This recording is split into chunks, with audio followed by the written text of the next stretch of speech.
عمر رضی اللہ تعالیٰ عنہ کو یہ معلوم ہوا کہ آپ صلی اللہ علیہ وسلم دین کی دعوت کو عام کر رہے ہیں، ہمارے بتوں لات و عزیٰ کی تکفیر کر رہے ہیں، عمر رضی اللہ تعالیٰ عنہ کو بڑا جوش آیا اور آپ صلی اللہ علیہ وسلم کے قتل کے عمل پر، قتل کے ارادے سے نکل گئے۔ راستے میں معلوم ہوا تم کس کو قتل کرنے جا رہے ہو؟ محمد صلی اللہ علیہ وسلم تو دور کی بات ہے، تمہاری بہن نے ایمان قبول کر لیا، تمہاری بہنوئی نے ایمان قبول کر لیا، کس کو تم قتل کرنے کے لیے جا رہے ہو؟ پہلے ان کی تو خبر لو۔ گھر میں پہنچتے ہیں اور جب پہنچتے ہیں تو بہن اور بہنوئی قرآن کی تلاوت کر رہے ہوتے ہیں۔ جیسے ہی معلوم ہوا کہ حضرت عمر آ رہے ہیں، انہوں نے قرآن کو چھپا دیا، اپنے آپ کو پیش کر دیا۔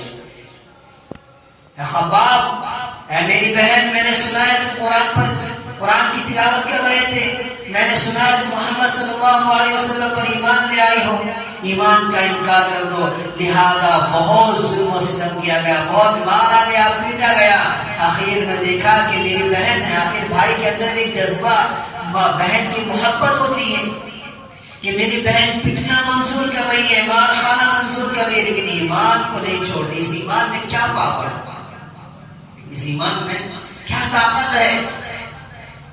تو حضرت عمر نے کہا اچھا مجھے دکھاؤ قرآن ہے کیسا کہ تم مار کھا رہے ہو لیکن ایمان کو چھوڑ نہیں رہے ہو، کتاب لاؤ۔ تو بہن نے کہا قرآن کی عظمت ہے، قرآن کا یہ تقاضا ہے، لا یمسہ الا المطہرون، تم ناپاک ہو، تم کافر ہو، قرآن کو چھو نہیں سکتے۔ قرآن کو چھونے کے لیے، قرآن کو پڑھنے کے لیے پہلے تمہیں پاک باز ہونا ہوگا، پاک باز بننا پڑے گا۔ لہذا غسل کر کے آؤ، وضو کر کے آؤ، اور پھر میں آپ کے سامنے قرآن کو پیش کروں گی۔ لہذا عمر رضی اللہ تعالیٰ عنہ غسل کر کے آئے، اپنے کو پاک باز بنا کر آئے، قرآن کی تلاوت کی۔ تو جس ارادے سے آئے تھے محمد صلی اللہ علیہ وسلم کو قتل کرنے کے لیے، اب محمد صلی اللہ علیہ وسلم کے سامنے اپنے آپ کو خم کر دیا۔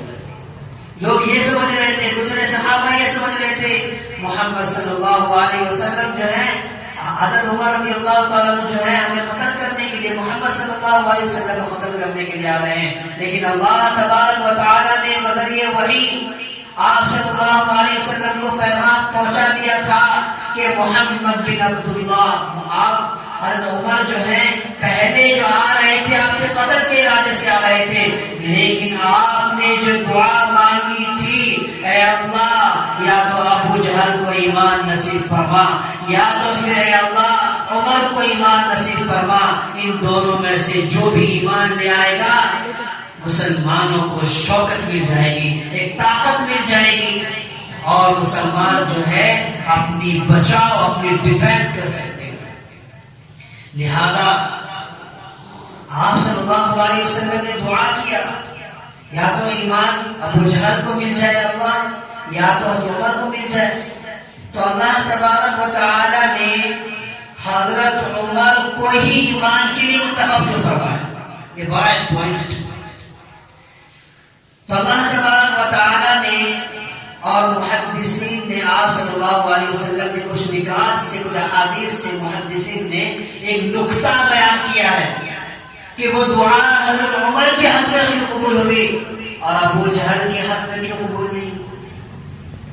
تو کہا گیا کہ اللہ تبارک و تعالی نے ابو جہل کے دل کو دیکھا کہ وہ کس وجہ سے انکار کر رہا ہے، اور حضرت عمر کو دیکھا کہ یہ کس وجہ سے انکار کر رہا ہے۔ ابو جہل کے دل کو دیکھا کہ وہ تو علم والا انسان ہے، اس کے پاس علم ہے، اپنے علاقے کا بڑا چودھری سمجھا جاتا ہے، اپنے علاقے کا ایک پارلیمنٹرین، اپنے علاقے کا ایک چودھری ہے، اپنے علاقے کا ایک پارشد ہے، اس سے علم ہونے کے باوجود اپنی گدی چھوڑنے کا ڈر ہے، اس لیے وہ ایمان نہیں لایا۔ اپنی چودراہٹ، اپنی شہرت و عزت کو کھو جانے کا ڈر ہے، اس لیے وہ ایمان نہیں لا رہا ہے، جاننے کے باوجود۔ اور عمر کے پاس کیا بھی علم نہیں ہے، اپنی لا علمی کی وجہ سے وہ ایمان نہیں لا رہا، اپنی لا علمی کی وجہ سے وہ ایمان نہیں لا رہا ہے۔ تو اللہ تبارک و تعالی نے وہاں تکبر کو دیکھا، وہاں حب جان کو دیکھا، وہاں مال کو دیکھا، اس لیے اللہ نے ابو جہل کو ایمان کی روشنی سے دور رکھا۔ یہاں لا علمی تھی، جہالت تھی، اور علم نہ ہونے کی وجہ سے یہاں انکار تھا۔ اللہ نے اس دل میں ایمان کی روشنی کو داخل کیا۔ معلوم یہ ہوا جہاں تکبر ہو، جہاں حب جاہ ہو، حب مال ہو، علم ہونے کے باوجود اللہ ایمان کی روشنی سے اسے روشناس نہیں کراتا، حق و باطل کے درمیان فرق کرنے کی وہ صلاحیت اسے عطا نہیں کرتا۔ جہاں صرف جہالت ہو، جہالت کی وجہ سے، لا علمی کی وجہ سے اگر کسی حق بات کا انکار کر رہا ہو، اللہ اسے حق سمجھنے کی طاقت عطا کرتا ہے، اللہ اسے حق سمجھنے کی وہ طاقت، وہ جذبیت پیدا کرتا ہے جس سے وہ حق پر گامزن ہو جاتا ہے۔